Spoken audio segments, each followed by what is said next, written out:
Mobile homeowners, there are several things that you need to know. We've received a lot of questions from people who own their mobile homes lately, and the answers have been surprising. Here's what you need to know today. I'm Nicole from Low Income Relief, where we help millions of people save money and get free stuff. First of all, I just want to say thank you to everyone who has reached out with questions. Mobile homes are not something that I've really researched in depth before, and it was clearly an oversight on my part. I couldn't believe the statistics that I found. For example, did you know that 41% of mobile homes are owned or rented by low-income seniors? I didn't. Anyway, I'm not here to flood you with statistics. I'm here to show you 7 things that you need to know so that you can get the help that you need and keep your home. First, you need to know your state laws. Not all states treat mobile homeowners the same way. In some areas, mobile homes are treated like real estate because it's a home. And in other areas, it's treated like personal property. This may not sound like an important distinction, but it makes a big difference. Think about it. A home is usually real estate. Personal property is like your coat, hat, or suitcase. However, according to the site urban.org, approximately 77% of new manufactured homes are classified as personal property rather than real estate. And that means that those mobile homeowners may not be eligible for many of the assistance programs that traditional homeowners can use. For this reason and many others, you'd be better off if you could own the land underneath your mobile home. But I know that's not always possible, and a lot of the people who reach out to us own their mobile home and rent the lot beneath it. We'll discuss that in greater detail later in this video. Second, you may qualify for home repair grants. We have found tons of different programs that offer home repair grants to assist with roofing, heating, water heaters, and other needs. These grants can provide thousands of dollars toward the repair and improvement of your mobile home.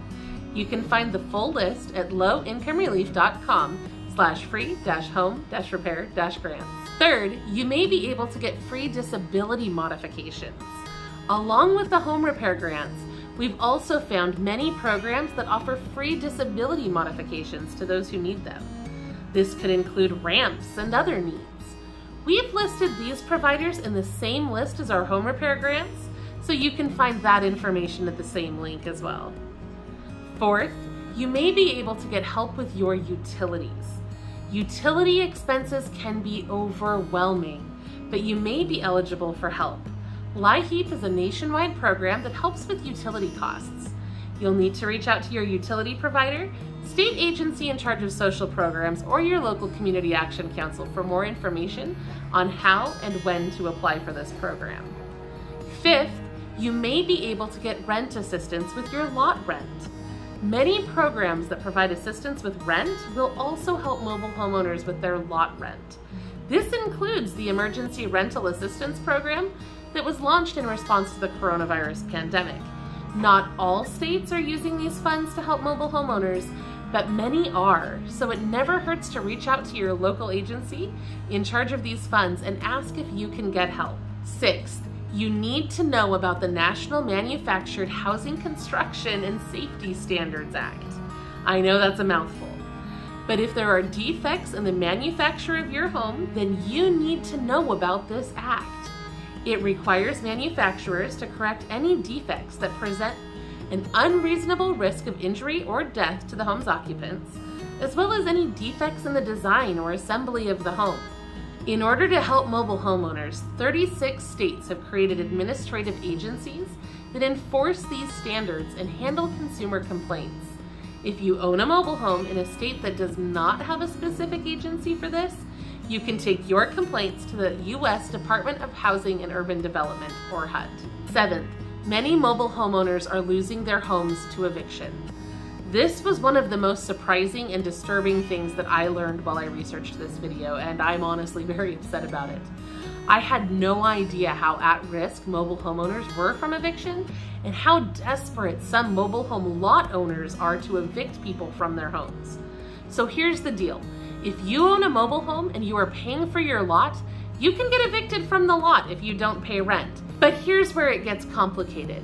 Elizabeth Voigt, the director of the nonprofit Manufactured Housing Action, was quoted by NPR as saying, "It costs $5,000 to $10,000 to hire a company to move your home off the lot that you rent.